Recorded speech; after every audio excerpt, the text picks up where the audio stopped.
Assembly ఎన్నికల ఫలితాలపై ఆసక్తికర ట్వీట్ చేశారు బీఆర్ఎస్ వర్కింగ్ ప్రెసిడెంట్ కేటీఆర్. 32 ప్రభుత్వ మెడికల్ కళాశాలల బదులు 32 యూట్యూబ్ ఛానల్స్ ఏర్పాటు చేయాల్సిందన్నారు. ఫేక్ ప్రచారాన్ని తిప్పికొట్టేందుకు యూట్యూబ్ ఛానల్స్ ఎంతో ఉపయోగపడేవని ట్వీట్లో షేర్ చేశారు కేటీఆర్. 6 గ్యారంటీ పథకాలకు గైడ్లైన్స్ లేకుండా అప్లికేషన్లు తీసుకోవడం ఆశ్చర్యం కలిగిస్తోందన్నారు హరీష్ రావు.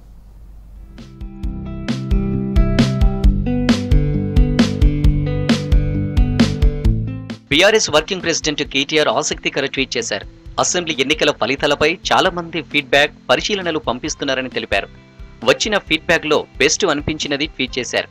32 ప్రభుత్వ మెడికల్ కళాశాలలు ఏర్పాటు చేసే బదులు ఫేక్ ప్రచారాన్ని తిప్పుకొట్టేందుకు 32 యూట్యూబ్ ఛానల్స్ పెట్టాల్సిందని ట్వీట్ చేశారు. 32 యూట్యూబ్ ఛానల్స్ ఏర్పాటు చేసి ఉంటే అసత్య ప్రచారాన్ని ఎదుర్కోవడం ఈజీ అయ్యేదన్నారు.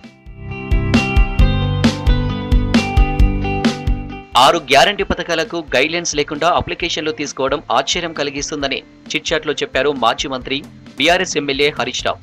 చిత్తశుద్ధి ఉంటే ఎన్నికల కోడ్ రాకముందే 6 గ్యారంటీలకు బడ్జెట్ ఆమోదిస్తే ఆన్ గోయింగ్ స్కీమ్ల కింద అమలు చేసే అవకాశం ఉంటుందన్నారు. దరఖాస్తు ప్రక్రియను లోక్సభ ఎన్నికల కోడ్లోకి తీసుకువెళ్లే ప్లాన్ కాంగ్రెస్ చేస్తుందని ఆరోపించారు హరీష్ రావు.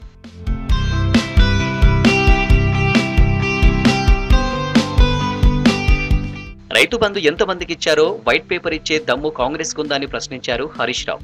కాళేశ్వరం, మేడిగడ్డ విషయంలో ఈఎన్సీ మురళీధరరావు వాస్తవాలు చెప్పారన్నారు. మేడిగడ్డ, చేవెళ్ల ప్రాణహితపై త్వరలో పవర్ పాయింట్ ప్రజెంటేషన్ ఇస్తామన్నారు హరీష్. రాజ్యసభ ఎమ్మెల్సీ ఎన్నికలపై బీఆర్ఎస్ ఆసక్తి చూపించడం లేదనే సమాచారం ఉంది. జనగామ ఎమ్మెల్యేగా పల్లా రాజేశ్వరరెడ్డి గెలవడంతో ఆ ఎమ్మెల్సీ స్థానం ఖాళీ అయింది. మార్చిలో Khammam, Nalgonda, Warangal graduate quota MLC ఎన్నిక జరగనుంది.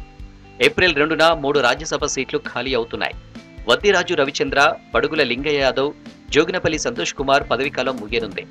రాజ్యసభ ఖాళీల్లో 3వ సీటు వదిలేయాలా, పోటీ చేయాలా అనే డైలామాలో బీఆర్ఎస్ అధినాయకత్వం ఉన్నట్లు తెలుస్తుంది.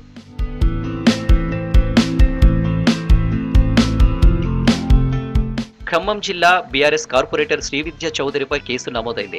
జిల్లా కేంద్రంలోని 92 సర్వే నంబర్ భూమిలో 415 గజాల భూమిని కబ్జా చేసిందని ఆరోపణలున్నాయి. నకిలీ పత్రాలు సృష్టించి కబ్జా చేశారని 420, 467, 468, 471 సెక్షన్ కింద కేసు పెట్టారు.